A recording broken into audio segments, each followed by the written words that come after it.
Hey folks, so today we're going to be talking about author's bias, or how authors' opinions shade their writing. So our learning goal is to be able to, I can use the text to compare and contrast two things. I can compare and contrast how two authors write about the same thing.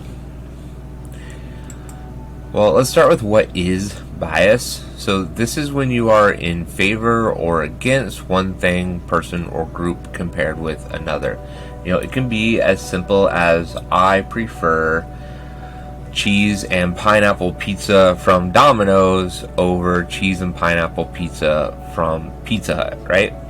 It's caused by certain beliefs, lack of knowledge, or someone's particular situation, right? So, like, if I have a certain belief that makes me believe something, I might not, listen to evidence that contradicts that. Or if I don't know everything, I might believe the wrong thing. Or if I'm in a particular situation, I might not know, or I might not be able to have a sort of an opinion about something because, I have other things to think about. So bias is natural in humans, but we must learn to put it aside to find facts in writing. Bias is created by sort of our worldview and our experiences, and so it's just something that happens in humans. But when we read and write, we need to try and avoid it so that we're giving the best facts, the best information, right? And so we're going to look into how to do that today. So let's compare and contrast these three authors or statements sort of about climate change, and let's look for their bias in their writing, okay? So Josh Yoder, an Ohio corn and soybean farmer.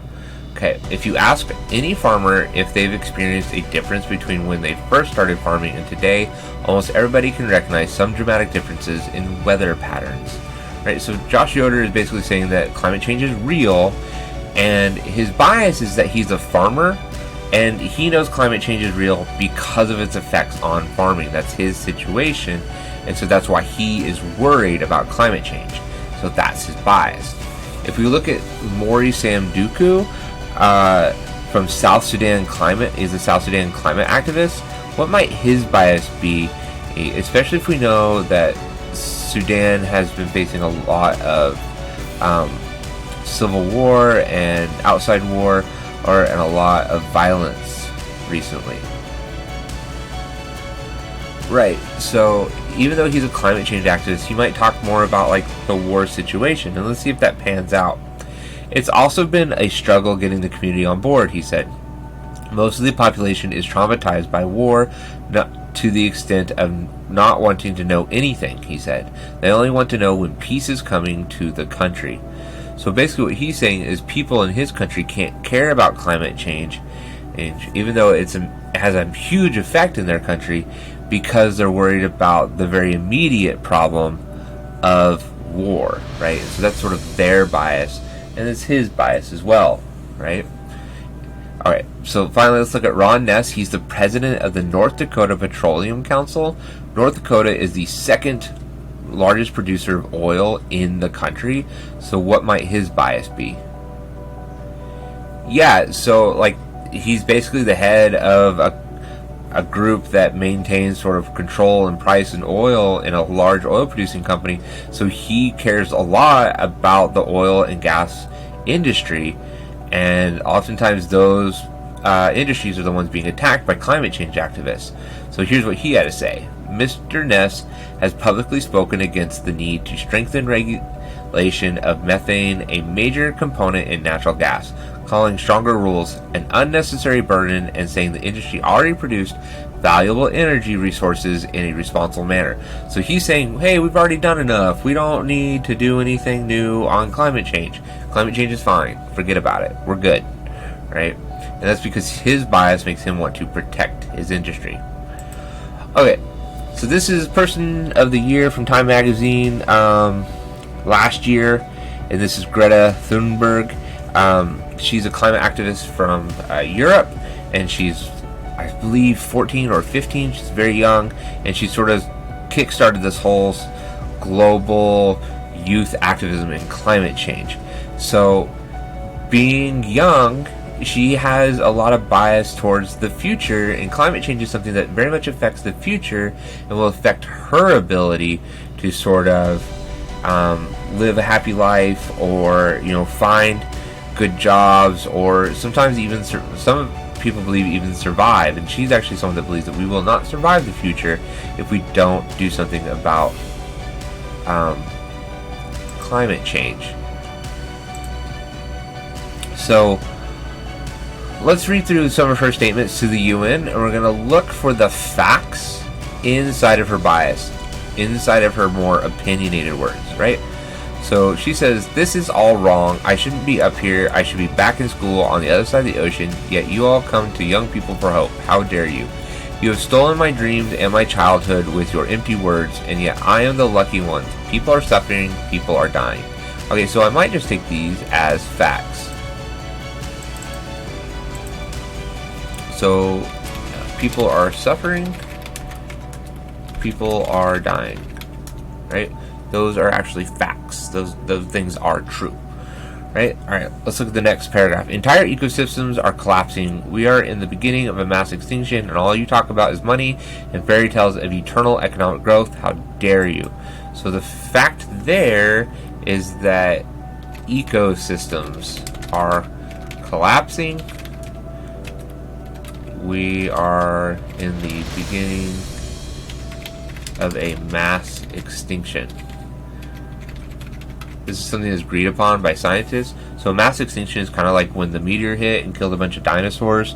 First, that was a mass extinction. Right now we're looking at a really high rate of species going extinct, and so they're saying we're in a mass extinction right now. Okay, for more than 30 years, the science has been crystal clear. How dare you continue to look away and come here saying that you're doing enough when the politics and solutions needed are still nowhere in sight. So from there, I'm going to say that she says that scientists have known for 30 years about climate change.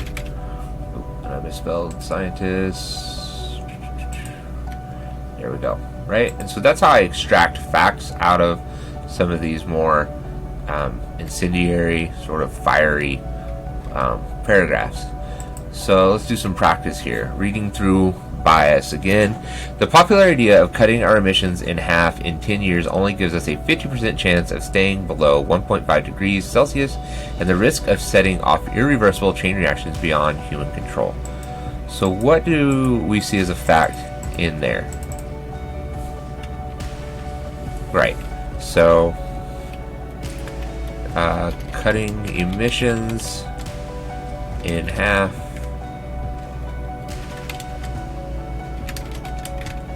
in 10 years gives a 50% chance of surviving. So what does the next paragraph say? "To have a 67% chance of staying below the 1.5 degrees global temperature rise, the best odds given by the Intergovernmental Panel on Climate Change, the world had 420 gigatons of CO2 left to emit back in January 1, 2018. Today, that figure is already down to less than 350 gigatons. So, what is the fact here?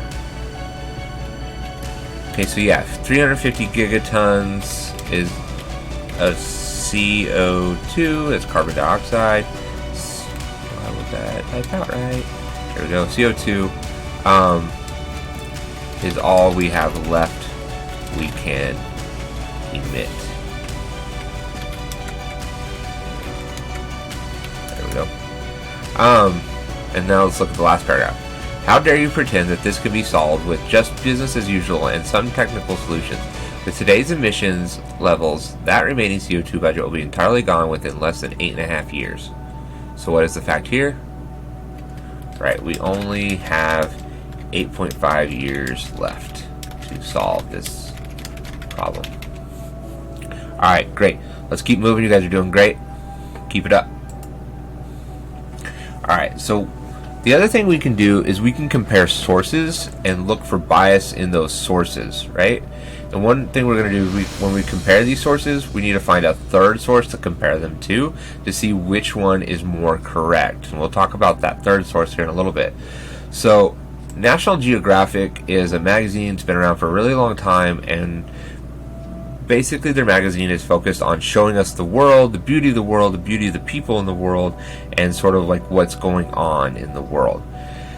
And so what they say is, what can be done? Addressing climate change will require many solutions. There's no magic bullet, yet nearly all of these solutions exist today, and many of them hinge on humans changing the way we behave, shifting the way we make and consume energy. That requires changes span technologies, behaviors, and policies that encourage less waste and smarter use of resources. Right? So they're saying we need to change. We need to make a change in order to fix climate change, right? And what might their bias be? Yeah, so if they make all their money on showing off how beautiful the world is, and then like all these environments die out, they can't go to those places and show those places anymore. So they have an invested interest in maintaining those beautiful natural places. So this other source is from the website of Senator Kramer of North Dakota. And remember, North Dakota is the second largest producer of oil and gas in the country. And again, he's quoting Ron Ness here. We talked about him earlier. So Ron Ness issued a statement praising today's announcement from the EPA. Okay, so what might their bias be again? Yeah, remember they're oil producers, and so they don't want those industries to change. They don't want those industries to be hurt, or because if, a lot of Senator Kramer's constituents, the people that vote for him, are in the oil and gas industry. If those industries get hurt, they might not vote for him because he didn't protect them, right? So they say, we appreciate the EPA's work on updating these regulations to reduce the unnecessary burden they place on our industry. So basically what they're saying is they're thankful for not having to combat climate change, right? And then he goes on to say that important issues and help ensure we can continue producing our valuable energy resources in a responsible manner. So he's kind of saying we're already doing enough. Remember, he said that earlier. We read that he said that earlier, that he thinks they're already doing enough. So what we want to do is we want to compare both of these sources to a third source that is more objective, right? Something that doesn't have as much bias in it one way or the other. So that way we can see which one is more correct. And objectivity is thinking about something without feeling or personal bias. When you take all that stuff and you try and put it aside to just look at the facts like we're doing right now.